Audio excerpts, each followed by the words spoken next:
Olá, eu sou a Isabela Kins, sou ilustradora e pintora. Comecei a pintar a partir de cursos da Doméstica, e o que era apenas um hobby se tornou minha profissão.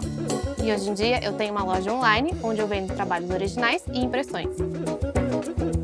Eu me encontrei na pintura quando eu descobri a aquarela. Ela cria efeitos completamente orgânicos, por isso um trabalho nunca sai igual ao outro, cada um deles é único. Com as minhas pinturas, desenvolvo patterns com um ou mais elementos ilustrativos que dá a possibilidade de infinitas repetições.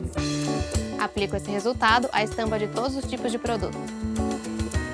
Ilustrar plantas é a minha forma de continuar conectada ao meu país natal e de expressar a beleza botânica que dá vida a qualquer espaço.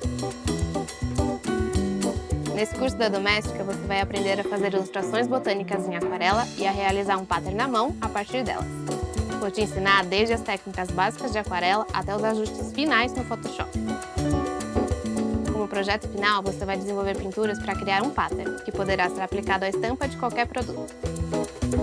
Você começará aprendendo os materiais necessários para realizar o seu trabalho e fará um mood board que te inspirará no seu projeto final.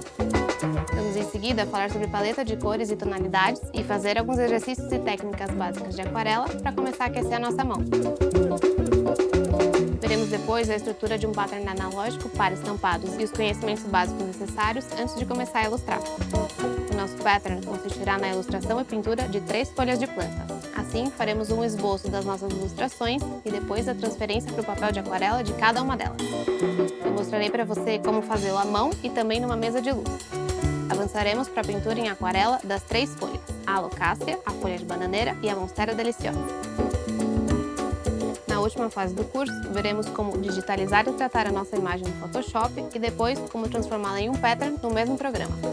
Em seguida, vou mostrar para você alguns exemplos de aplicação de estampa e comercialização de produtos.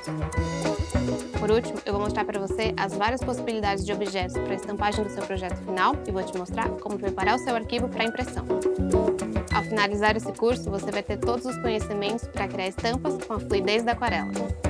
Você vai precisar de aquarela, papel de aquarela, pincéis macios, além de materiais de papelaria, como régua, fita adesiva e estilete, e um computador com Photoshop instalado. Esse curso está dirigido a qualquer pessoa com interesse em aquarela botânica e queira aplicar suas ilustrações a objetos estampados e comercializar seus produtos. Explore todas as possibilidades da aquarela e crie patterns com a delicadeza natural da botânica.